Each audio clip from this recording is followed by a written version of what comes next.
Bismillahirrahmanirrahim. Assalamualaikum warahmatullahi wabarakatuh. Alhamdulillahirrahmanirrahim. Wassalatu wassalamu ala asrofil anbiya'i wal mursalin Sayyidina Muhammadin wa ala alihi wa sahbihi ajma'in. Rabbi shrah li sadri wa yassir li wahlul 'uqdatam min lisani yafqahu qawli. Amma ba'du. Oke, alhamdulillahirrahmanirrahim. Teman-teman, halo, selamat datang di TikTok 16 hari ini. Perkenalkan, saya Nanda, saya yang namanya Cita ya. Saya Nanda. Saya yang mendapat giliran untuk memberikan kultum pada TikTok hari ini. Nah, kemudian untuk TikTok hari ini saya beri tema hati-hati dengan hati. Oke, hati-hati dengan hati. Hatinya siapa? Hatinya kita. Hatinya siapa ya Mbak ya? Hatinya Ngomong-ngomong semuanya punya hati ya, insya Allah. Kalau nggak punya hati berarti hati batu. Oke, sebelumnya disclaimer karena materi ini sifatnya pembelajaran bagi kita semua dan ada kata kita kan, itu artinya saya juga masih termasuk di sana. Jadi saya juga masih banyak belajar terkait ini. Oke, saya akan mengawali TikTok hari ini dengan suatu cerita dulu. Yang pertama, pada suatu hari saat Rasulullah SAW sedang berkumpul dengan beberapa sahabatnya, kemudian datanglah seorang wanita yang membawa beberapa biji jeruk. Nah, kemudian Rasulullah menerimanya dengan senyum gembira. Lalu mulailah jeruk itu dimakan satu persatu oleh Rasulullah sampai habis. Nah, kemudian wanita itu tersenyum senang karena jeruknya dihabiskan. Dan kemudian para sahabat bertanya langsung, "Ya Rasulullah, mengapa engkau menghabiskan seluruh jeruk tersebut dan tidak menyisakan satupun bagi kami?" Nah, kemudian Rasulullah, maaf ya, kemudian Rasulullah menjawab, "Tahukah kamu sebenarnya buah jeruk itu terlalu asam sewaktu saya merasakannya pertama kali. Kalau kalian turut makan, saya takut di antara kalian ada yang menyernitkan dahi dan kemudian mencela jeruk tersebut dan membuat hati wanita tadi tersinggung. Sebab itu saya habiskan semuanya."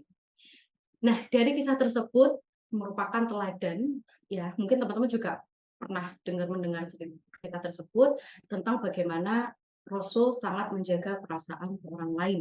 Sekalipun orang itu mungkin ada potensi untuk menyakiti kita atau memang dia mengecewakan kita. Berhati-hatilah berkata, bisa jadi bagimu kecil, tapi bagi orang lain itu sangat menyakitkan. Nah, kita kan memiliki lingkungan yang berbeda, riwayat yang berbeda, kemudian dibesarkan dengan cara yang berbeda, pengalaman yang berbeda.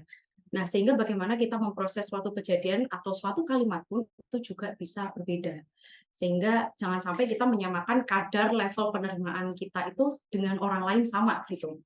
Contohnya misal kita terbiasa dan kita pun juga maklum ketika misal ada, "Oh kamu bodoh, kamu gini," kita dibully kayak gitu, dan dia pun sebenarnya akan bilang, "Iya, aku pun juga nggak apa-apa kok dibully, toh ini bercanda."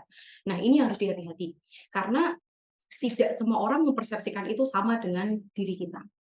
Bukan berarti ketika ada orang bilang, "Haha, nggak apa-apa," atau dia ikut tertawa gitu kan, kata anak sekarang tuh ketawa karir gitu. Jadi dia cuma ikut ketawa-ketawa aja dan kita menganggap itu literally nggak apa-apa. Nah, seringkali kita tuh fokusnya adalah belajar bicara. Mungkin Mas Agus juga pernah ya, kita ada les sampai ikut belajar di luar tentang public speaking, kan ya Mas? Ya, Nah, kita belajar banyak terkait gimana caranya kita bisa bicara, tapi kita lupa gimana caranya kita untuk diam. Oke, belajarlah diam sebagaimana kalian belajar bicara. Nah, ini salah satu kelemahan saya juga gitu, karena saya orangnya sangat cerewet kan, jadi saya juga cukup sulit, apalagi saya orangnya cukup reaktif ya, jadi ketika ada kondisi-kondisi tertentu, saya pun akan langsung gitu ngomong. Nah, jadi mungkin PR dari kita semua itu untuk belajar diam. Nah, tapi terus habis ini jangan teman-teman langsung, "Aku diem di kantor," gitu. Tadi kata Mbak Nanda, nggak boleh kan ngomong, "Diam itu emas." Terus ketika ditanya kerjaan, terus nggak boleh ngomong kayak gitu. Bukan gitu ya teman-teman.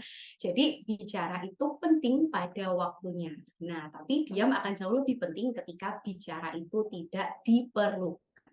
Karena ternyata lebih banyak penyesalan dari orang yang tidak bisa diam dan dia ngocos terus atau dia tidak berhenti bicara daripada orang yang menyesal karena dia diam.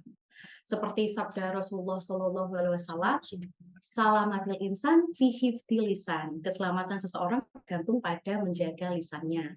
Nah, kemudian gimana nih caranya ketika kita misal ada keberatan akan sesuatu, atau misal kita ada kurang nyaman dengan seseorang, terus apakah kita harus memendam itu, terus kita harus diam karena kita takut menyakiti perasaannya? Gimana caranya kita bisa menyampaikan semua unek-unek kita misalnya itu tanpa menyakiti hati orang lain? Itu nanti yang akan disampaikan oleh Mbak Osi. Silakan disimak ya. Ya, intinya itu, kata Nabi kan, silakan bicara. Kalau tidak bisa berbicara yang baik, maka diam. Sekiranya itu menyakiti orang, tahan. Sekiranya itu tidak bermanfaat, tahan. Tahan aja. Ya. Kemudian karena tema saya tadi di depan adalah hati-hati dengan hati ya.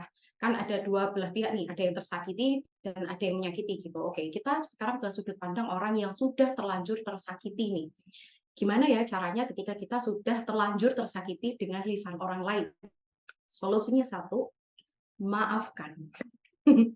Oke, mungkin ada teman-teman yang langsung yoraiso toh yo, nggak bisa lah orang dia udah melukai perasaan aku nggak terima lah dia udah seperti itu ke aku, dia ngata-ngatain aku gitu. Tapi yang dari hasil yang saya baca teman-teman memang tidak ada cara lain selain memaafkan. Nah, karena dengan memaafkan itu bukan berarti akan menggugurkan dosa dari si pelaku tadi. Justru itu akan menghilangkan sekat di antara kita dengan orang itu. Dalam artian ketika nanti orang tersebut belum bertobat, maka dia akan terus tertulis dosanya sampai ia bertobat, meminta maaf dan menyelesaikan persoalan dengan orang yang disakitinya. Jadi Allah akan menyelipkan ketenangan di hati kita ketika kita memaafkan tadi ya. Sebaliknya, Allah akan menyelipkan kegelisahan di hati orang tersebut tadi ya yang menyakiti tadi. Wallahu a'lam. Nah, itu teman-teman, jika teman-teman kita semua sudah bisa maafkan orang, nanti Allah akan tutup keterikatan hati kita dengan orang tersebut. Jadi kita akan menjalani hari-hari lebih enjoy.